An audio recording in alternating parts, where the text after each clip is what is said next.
money. And you've got circuscats.com too if you want to learn more, and of course get your tickets now for the Acrocats, the Amazing Acrocats, coming to Starved Rock Lodge 2, 6, and 8 o'clock on Monday. And a portion of the proceeds will benefit the Illinois Valley Animal Rescue. But that's awesome. And plus, you know, if you wanted to adopt an Acrocat, you could do that on Monday as well. I know I would like to have trained cats, so then they wouldn't poop on the floor. That's my goal, is to have the cats use the toilet like the Beat the Fockers cats. Yeah. That was a great scene. That's why I was asking about breeds, because I was thinking, well, that one was a Himalayan in that movie. I'm wondering if there were, if you know, specific breeds could do special things. But you know, if they're all, you know, mixed bag, yeah, they're mixed bag. Yeah, but you can train any cat, really. That's what does it take to train a cat? A clicker. It's a device that makes it. Let's see, I usually have one in here. It's a dog training tool. People usually associate it with dog training, but it's all positive reinforcement. And the sound of the clicker means that that they're going to get a treat. So they've been, you know, it's a form of payment. So it's all clicker training, positive reinforcement. So you click and treat, and the cats soon learn that if they hear that clicking sound, that a treat is soon to follow. So they start associating things that they do with that sound, and then they realize, oh, it's called a light bulb moment. Like, okay, I get it. I'm going to ring this bell, and you know, and I tap this tip jar. I hear that sound. So, you know, they put two and two together and something snaps in their head and they're like, oh, I get it now. So a clicker and some cat treats, and I could have my cats pooping on the toilet in no time. Yeah, well, I don't know about that. That's actually a totally different process. But you can prevent behavioral problems by training your cat, because more cats end up in shelters because of behavioral problems. And the reason why they develop behavioral problems is because they're bored. Nobody thinks to develop a relationship with their cat. And part of the reason that I put the show on is to show people how to have a relationship with your cat other than just putting down a plate of food.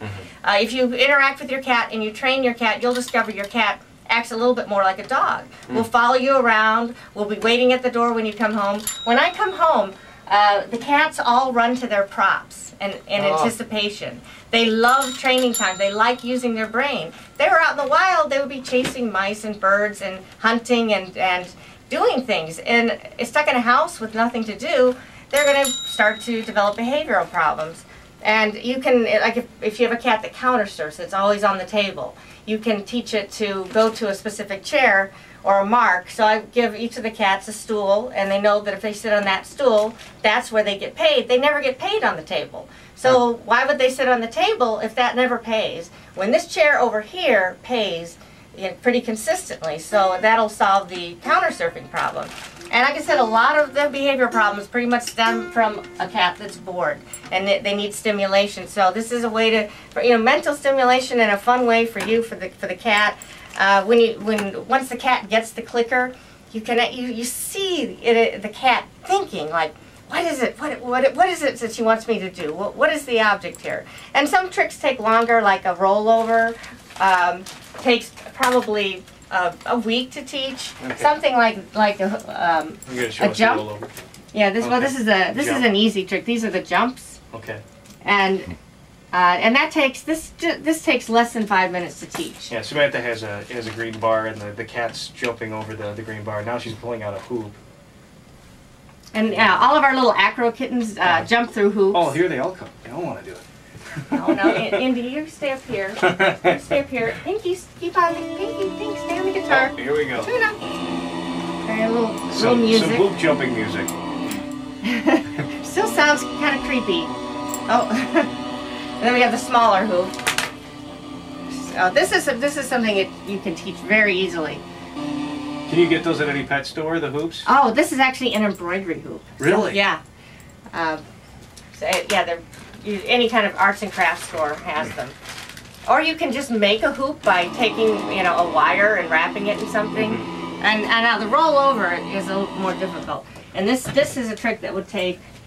Here, do some rolling over music there, Indy. Pinky, stay up there. Okay, tune up. Ready? Roll. There you go. Roll. Now, if you were training this trick, you would do it in pieces. You don't get the whole trick at once. You would click and treat just for the cat, like leaning down towards the floor. And then as the cat leaned a little bit further and finally laid down, you would click again. And then, you would eventually lure, using a target stick or food, and the cat would kind of roll over to the other side to get to the food, and you'd click and treat. So it's a process, where the hoop jump is pretty much one step. The rollover is more 5 steps, and each one you have to click and treat as the cat progresses, so it takes a little bit longer. And the instruments, the keyboard, of course, is the easiest to teach because it's, walking, basically hitting keys with their paws. We like the paw over paw style, so that's what I click and treat for. Now, positioning for guitar is very important. So initially, I started out with the guitar down on the ground, and I had to slowly raise it up like this. And she is the only one that plays the guitar like this. Well, you're an amazing guitar player, Pinky. She's very dedicated. She really is. And interesting little duet here. Yeah. This is a new one. I haven't heard this song before. The Amazing Acrocats are going to be at Starved Rock Lodge on Monday. See them at 2, 6, and 8. Get your tickets now. To see the Acrocats, of course, if you want more info, starvedrocklodge.com, also circuscats.com. We'll also have some links up on our website, too. And Facebook, too. Yeah. Become a fan on Facebook, Tuna and the Rock Cats. Tuna and the Rock Cats. Yeah, Tuna and the Rock Cats on Facebook. They have over 1,000 fans now. Wow. So that's awesome. I will have to become a fan. They got an album coming out soon? I think it's going to have to be like a video, music video, because it's more visual. A lot of their songs sound a lot, so I think a hit single with video is more in their future. I gotcha. You want to play us out, keyboard cat? It's a guitar solo, I guess. All right. Thank you, Samantha Martin and the Amazing Acrocats joining us right now. And again, check them out, Starved Rock Lodge on Monday at 2, 6, and 8. Thank you so much, Samantha. Thanks for bringing in the Acrocats. Thanks for having us.